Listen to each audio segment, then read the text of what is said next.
Hello दोस्तों, कैसे हैं आप सब। मेरे ख्याल से आप सब अच्छे होंगे। तो चलिए शुरुआत करते हैं आज के वीडियो को, जो बहुत ही महत्वपूर्ण होने वाले हैं। और ये रेलवे टीआरडी से संबंधित कुछ महत्वपूर्ण प्रश्न हैं। जो प्रश्नों की संख्या 20 है और इसके आगामी आने वाले जेई या टेक्नीशियन परीक्षाओं के लिए भी महत्वपूर्ण माने जाते हैं। तो चलिए शुरुआत करते हैं बिना समय गंवाए। तो आज का पहला प्रश्न शुरू करते हैं। प्रश्न संख्या 1। OHE यानी ओवरहेड इक्विपमेंट में प्रयुक्त कॉन्टैक्ट वायर की मानक ऊंचाई क्या है। तो इसकी मानक ऊंचाई है 5.6 मीटर। लेवल क्रॉसिंग पर 5.6 मीटर इसकी हाइट है। लेवल क्रॉसिंग पर 5.50 मीटर इसकी हाइट है। तो लेवल क्रॉसिंग का मतलब होता है जहाँ रेल गेट बनी होती है, या वहीं पे ये इनका हाइट दिया होता है, ताकि कोई बड़ी वाहन ओवरलोडेड ना पार कर सके। अगर 5.60 उनकी हाइट होगी तो ये क्या होगा कि वही चीज़ वायर पर ये टकरा जाएंगे, और टकरा जाने के बाद क्या होगा, या सट जाएंगे तो क्या होगा, उसमें करंट आ जाएगी और वो ट्रक जल सकती हैं। तो इसीलिए जहाँ भी रेल क्रॉसिंग होता है यानी रेल गेट होता है, वहाँ उनका हाइट 5.50 मीटर रखा जाता है। और कॉन्टैक्ट हायर की मीटर ज़मीन से यानी रेल लेवल से कॉन्टैक्ट वायर की हाइट 5.60 मीटर होता है। और सेफ्टी पर्पस से 2 मीटर गैप रखा जाता है, ताकि उसमें किसी तरह का शॉर्ट सर्किट या इंडक्शन नहीं आए। आप सेफ्टी जोन में रहेंगे। ये रेलवे का मानक रूल है।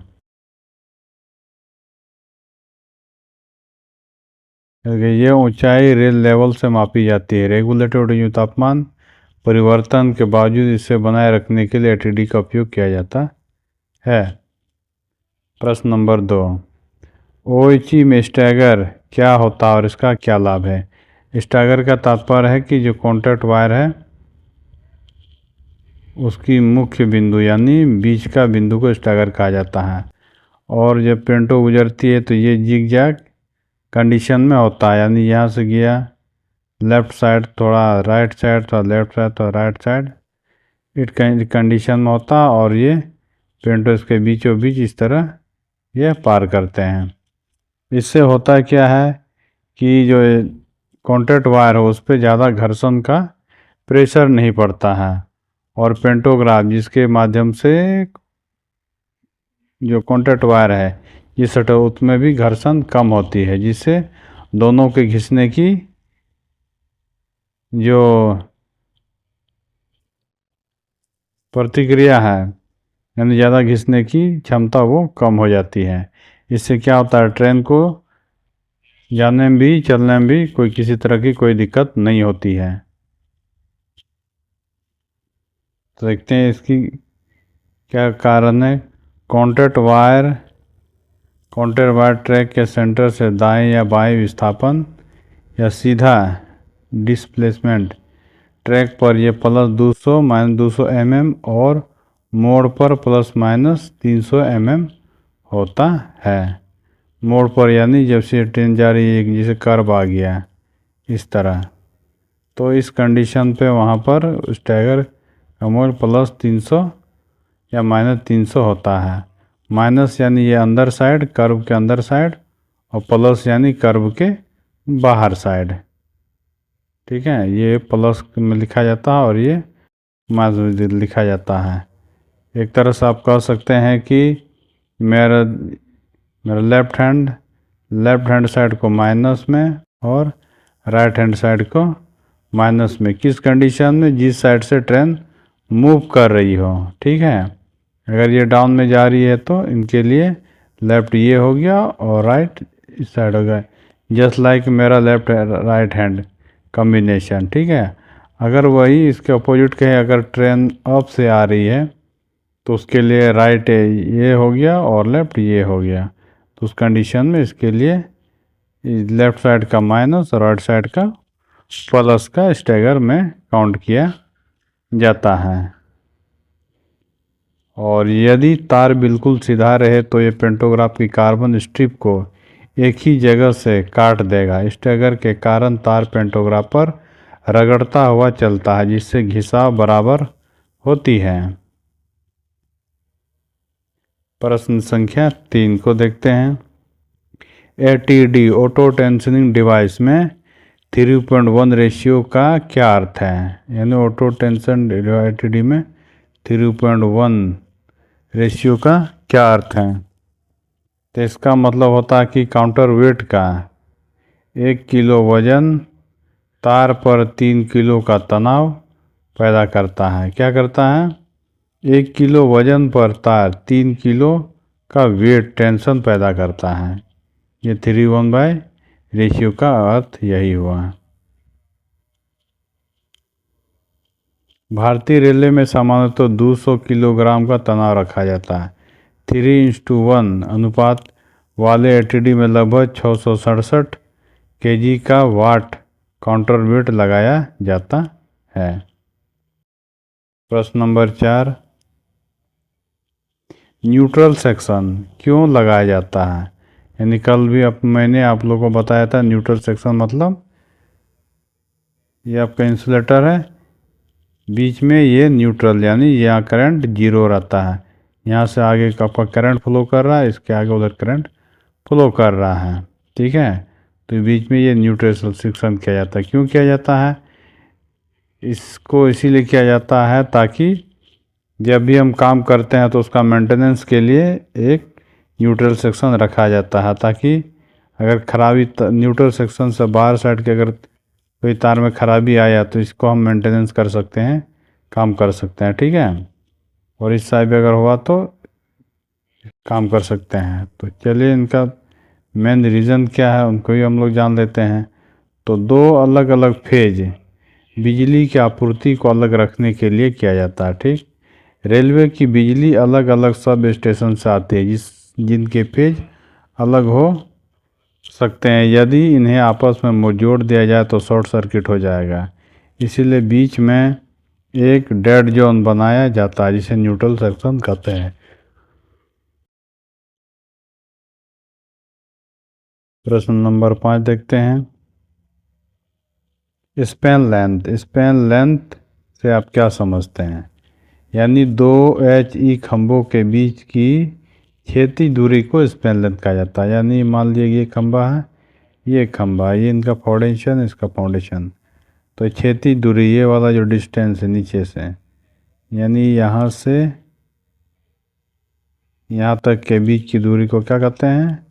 स्पैन लेंथ कहा जाता है। ठीक है, यानी इसको इंग्लिश में मास्ट, हिंदी में आप खंभा कह सकते हैं। ये आप रेल पटरी के किनारे देखेंगे कम से कम 68 या 70, 75, 72 मीटर की होती है। अलग अलग पोर्टल यानी मास्ट की लंबाई अलग अलग होती है। यानी हम कह सकते हैं अगर कर्व लाइन आ रहा है तो वहाँ पर आपको ये स्पैन लेंथ कम होगा। ठीक है, अगर स्ट्रेट लाइन होगी तो वहाँ स्पैन लेंथ क्या होगा? ज़्यादा होगा। ठीक, तो भारतीय रेलवे में, इंडियन रेलवे में अधिकतम स्पैन लेंथ कितना होता है? 72 मीटर का होता है। मोड़ आने पर स्पैन लेंथ की लंबाई क्या हो जाती? कम हो जाती, क्योंकि तार में कर्व में उसका प्रेशर, तार का वेट ज़्यादा हो जाता है। उसको बनाए रखने के लिए, उसको पैरेलल यानी समांतर बनाए रखने के लिए मास्ट की दूरियां को कम किया जाता है, ताकि बैलेंस में और समांतर हाइट में रहे और ट्रेन को मूवमेंट होने में किसी तरह का कोई दिक्कत नहीं हो। तो प्रश्न संख्या 6 देखते हैं। इनकम्बरेंस क्या है? यानी इनकम्बरेंस हो गया मास्ट पर कैटेनाइड वायर और कॉन्टैक्ट वायर के बीच की वर्टिकल दूरी को इनकम्बरेंस कहते हैं। इसे मान लीजिए ये आपका मास्ट है, एक ये हो गया, एक ये हो गया, एक यहाँ से आ गया, ऊपर वाला को ST यानी स्टेट ट्यूब, ये वाला को BT यानी ब्रैकेट ट्यूब, और इसको कहते हैं स्टेडी आर्म के साथ ही आपको अटैच होता है कॉन्टैक्ट वायर। ठीक है, यानी कोडिए के जहाँ का ये सस्पेंशन लॉक जहाँ होता है वहाँ से आपका, यहाँ से ये स्टेडी आर्म की एंडिंग बिंदु होती है, यहाँ से ये कॉन्टैक्ट वायर पकड़ रहते हैं, तो दोनों के बीच जो होते हैं इसी को इनकम्बरेंस कहते हैं। इनकम्बरेंस यानी इनकम्बरेंस की दूरी होती है, मीटर से नापा जाता है। आप जब नापेंगे तो 1.40 मीटर आपको मिलेंगे। ठीक है, ये आपको इनकम्बरेंस स्ट्रेट लाइन यानी यार्ड से बाहर आपको 140 मिलेंगे, और यार्ड के अंदर भी 140 मिलेंगे, लेकिन आपको कम कहाँ होंगे, जहाँ FOB होगा यानी फुट ओवर ब्रिज FOB, वहाँ पे आपको इनकम्बरेंस कम मिलेंगे। ठीक है, तो आगे बढ़ते हैं। प्रश्न संख्या 7, ड्रॉपर का मुख्य कार्य क्या है? ड्रॉपर जानते हैं, ड्रॉपर कॉन्टैक्ट वायर को कैटेनिया वायर से लटकाना और उसे रेल के समांतर रखना, ये किसका काम है? ड्रॉपर का काम है। यानी ड्रॉपर 5 mm व्यास वाले तांबे के तार से बने होते हैं। ये सुनिश्चित करते हैं कि कॉन्टैक्ट वायर में कोई मोड़ यानी सैग, झूल न हो। झूल यानी झूलना नहीं चाहिए। आप इस तरह देख सकते हैं, मान लीजिए कि ये खंबा है, ये भी एक बिजली का खंबा है, तो यहाँ से एक वायर गया, यहाँ से एक वायर गया, पेंटोग्राफ यहाँ से टच करते हुए जाएंगे, मूव कर रहे हैं ट्रेन। ठीक है, ये आपका रेल पटरी, ये आपका पेंटोग्राफ है। तो यहाँ से एक ड्रॉप गया, ड्रॉपर आया, ड्रॉपर आया, ड्रॉपर आया।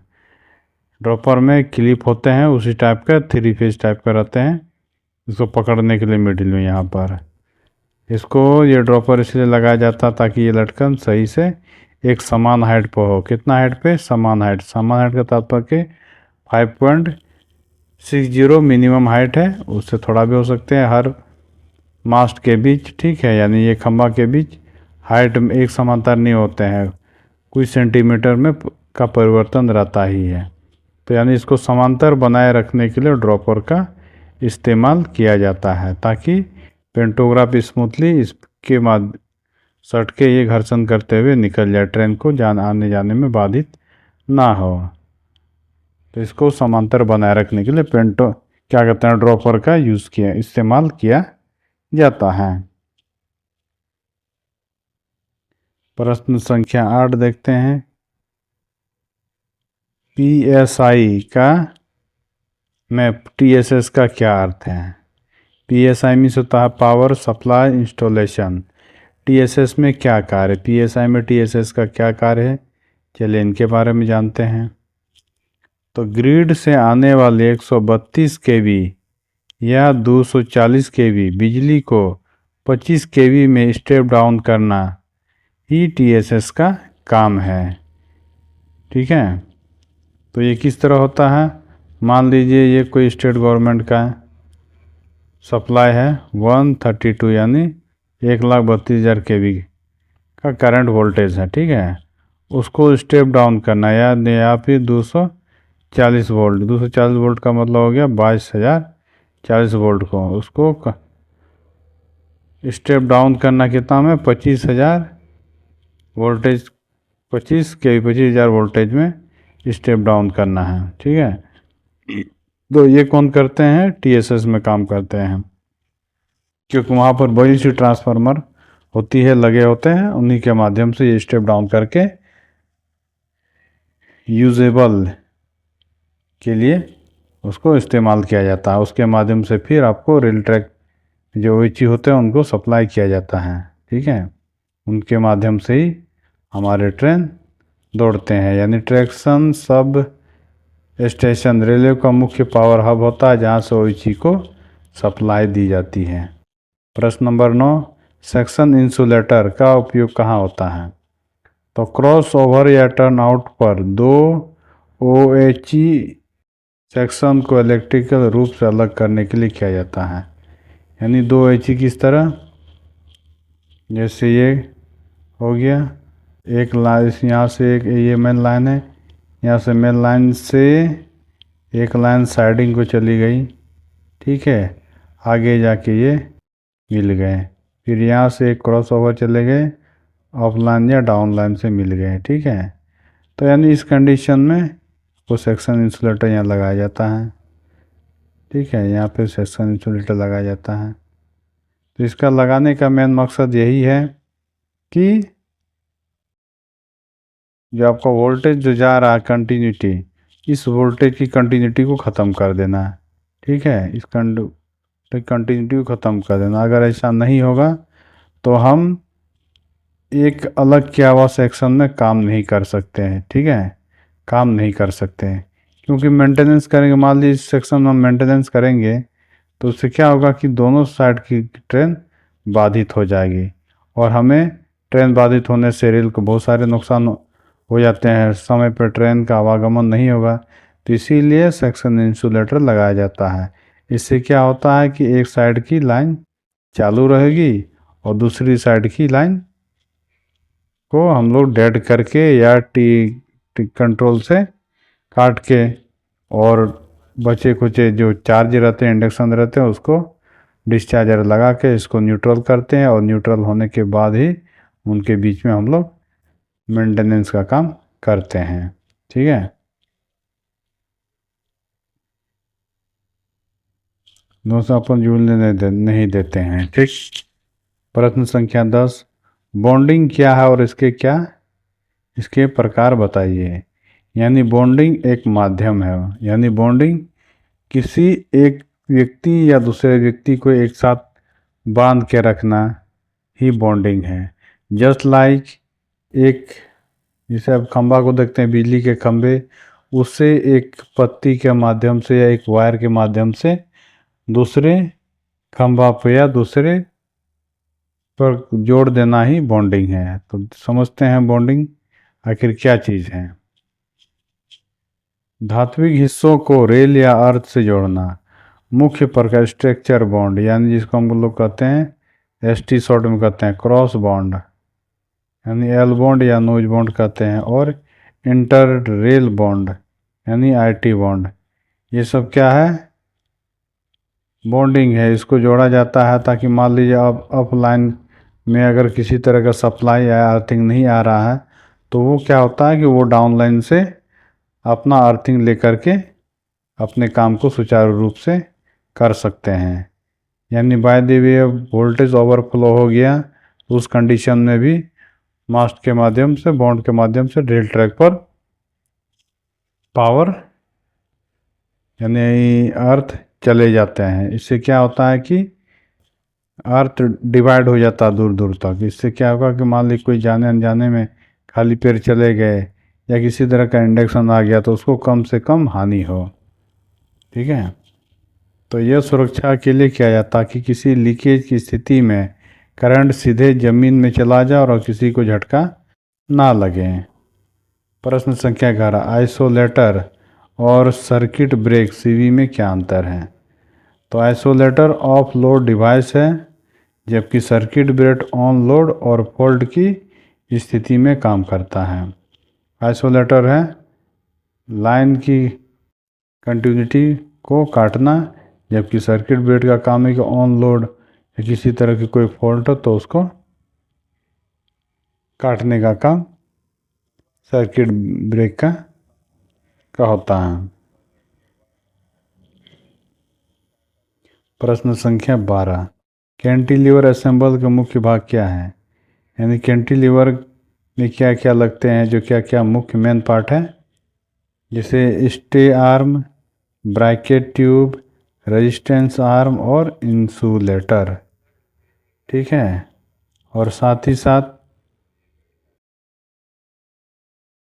साथ आपको C क्लैंप भी लगते हैं, ठीक है, L क्लैंप भी लगते हैं, आरटी ड्रॉपर भी लगते हैं, सस्पेंशन भी लगते हैं, बहुत सारे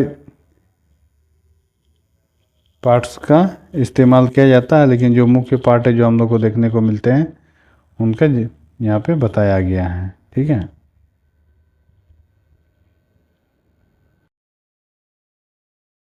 ये पूरी असेंबल मास्ट से जुड़ी होती है और ओइची के तारों को सही पोजीशन में थामे रखता है। प्रश्न संख्या 13, एंटी क्रिप वायर का क्या उपयोग है? यानी इसको शॉर्ट में SCW भी कहते हैं या SCC एंटी क्रिप सेंटर भी कहते हैं। तो ओइची के तारों को एक निश्चित स्टेप में स्पैन में लॉक करना ताकि वे एक तरफ न खिसके। ठीक है, यह समांतर टेंशन लेंथ के बीचों बीच लगाया जाता ताकि तापमान बदलने पर तार दोनों तरफ बराबर फैले या सिकुड़े। यानी एंटी क्रिप सेंटर इस तरह बनते हैं, आपको दिखाते हैं।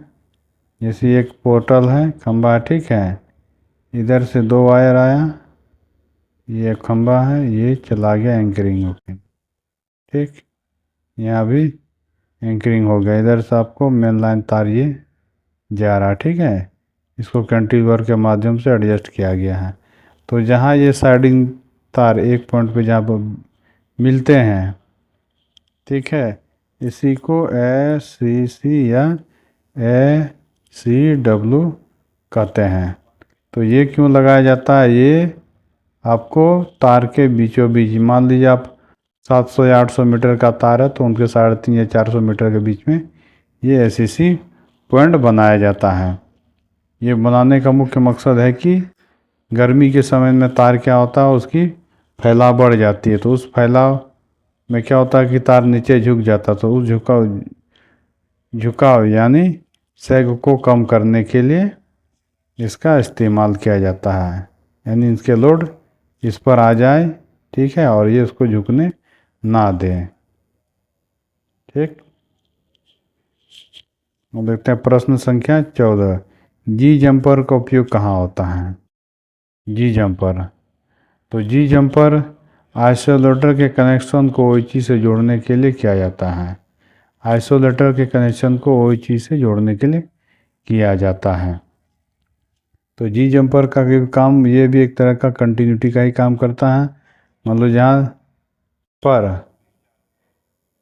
4-5 तरह के वायर आए, ठीक है, अलग अलग साइड से, ठीक है, या मेरा कोई वायर ख़त्म होने वाला, एंडिंग होने वाला है, ठीक है, और वहाँ से नया वायर जोड़ना है, तो नया वायर को जोड़ने के लिए उसमें तो चार्ज यानी लाइन देना पड़ेगा, कंटिन्यूटी बनाए रखना पड़ेगा। तो उस कंडीशन में जी जंपर को इस्तेमाल किया जाता है। यानी मेरा अगला वायर ये एंडिंग होके साइड जाने वाला, साइड मास्ट में ये फिटिंग हो जाएगा, तो उस कंटिन्यूटी को उसका पिछला मास्ट से निकाल कर वो वायर आगे की ओर लेके जाना है।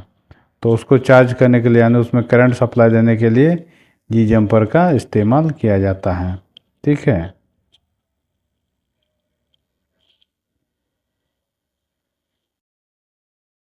तो ये हुआ आपको आइसोलेटर के कनेक्शन को ओइची से जोड़ने के लिए किया जाता है।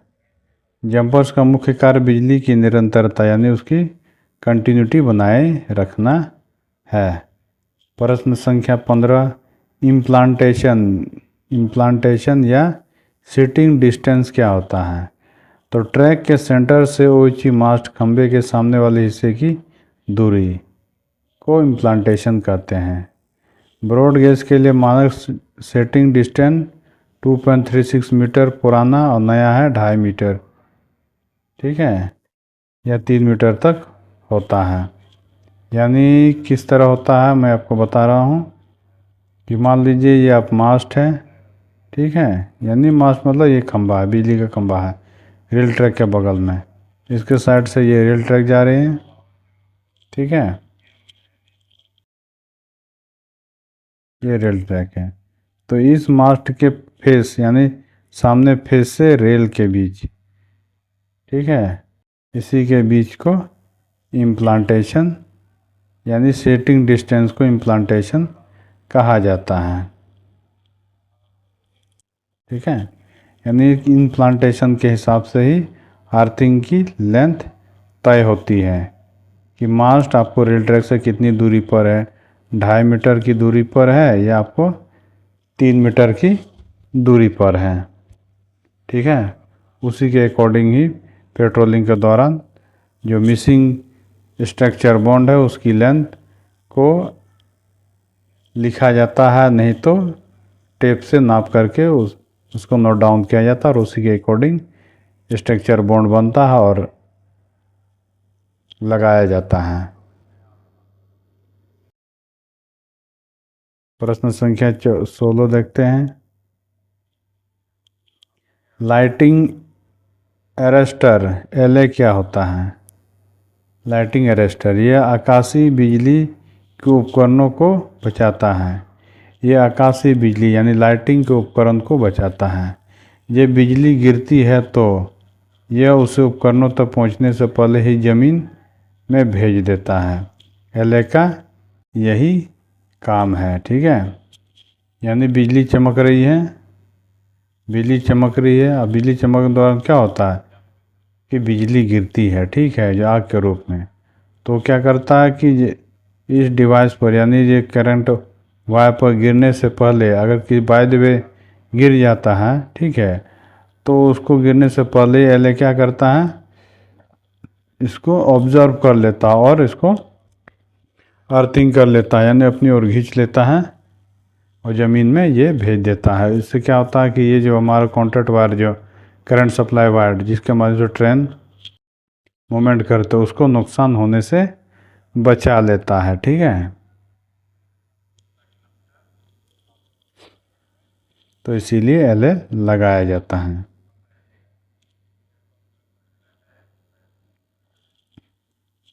प्रश्न संख्या 17। प्रश्न संख्या 17। ट्रैक्शन रिटर्न करंट किसे कहते हैं?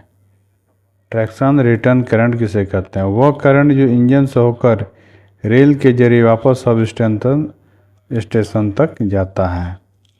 यानी वह करंट जो इंजन से होकर रेल के जरिए वापस सब स्टेशन जाता है। यानी जब इंजन का पेंटोग्राफ कॉन्टैक्ट वायर से टच है, ठीक है, तो वो इंजन के माध्यम से कहाँ जा रहा है? रेल ट्रैक पे, यानी क्योंकि उसका चक्का अटैच है रेल ट्रैक से, तो ये रेल ट्रैक के माध्यम से कहाँ पे चलते हैं? Sub station. सब स्टेशन कौन हुआ? यानी SP, SSP और TSS, उसको ये करंट पहुंच जाता है किसके माध्यम से? अर्थिंग के माध्यम से।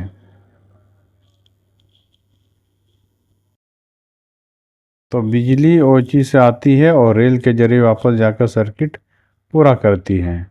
प्रश्न संख्या 18। डिस्चार्ज रड का उपयोग कब अनिवार्य है?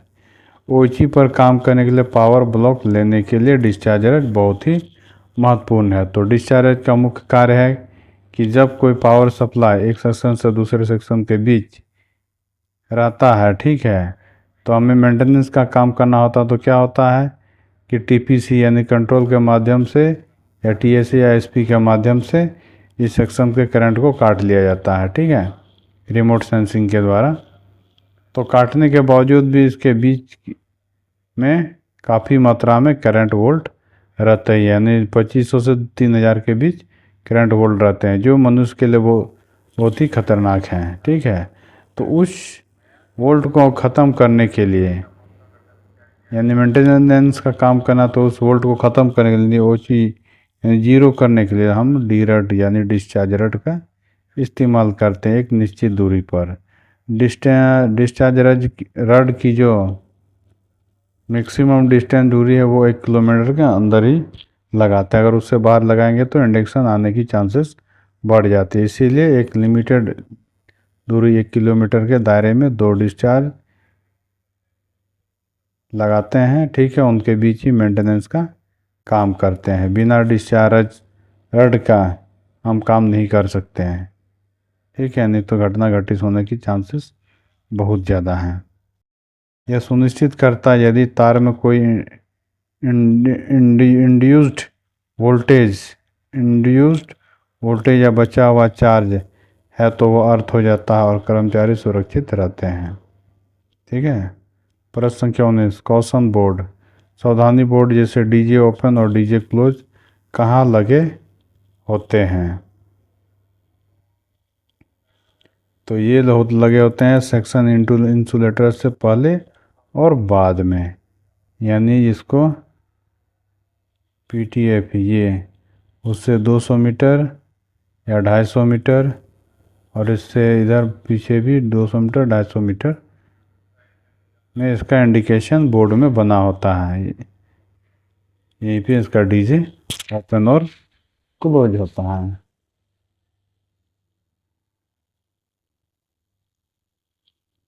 तो DJ open board loco pilot को बिजली बंद करने का संकेत देता है ताकि न्यूट्रल सेक्शन में आर्किंग न हो।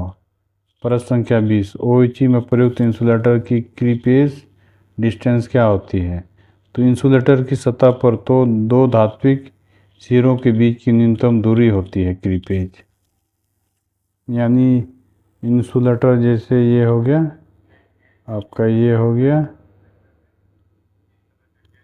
ये हो गया, तो दो धात्विक सिरों के बीच की न्यूनतम दूरी, यानी इस बिंदु से इस बिंदु के बीच की दूरी को क्रीपेज कहा जाता है। क्रीपेज डिस्टेंस कहा जाता है। इंसुलेटर की सतह पर दो धात्विक सिरों के बीच की न्यूनतम दूरी को क्रीपेज कहा जाता है। लेकिन ये क्रीपेज क्यों दिया जाता है?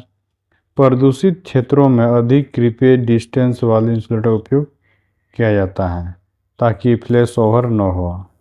ठीक है, यानी ये भी एक तरह का बचाव का काम करते हैं ताकि करंट बाधित ना हो। तो आज का सवाल प्रश्न को यही ख़त्म करते हैं। दोस्तों, आप लोग को कैसे लगा वीडियो? अगर वीडियो अच्छा लगा हो तो आप लोग लाइक कीजिए, शेयर कीजिए, कमेंट कीजिए और हो सके तो चैनल को सब्सक्राइब कर लीजिए।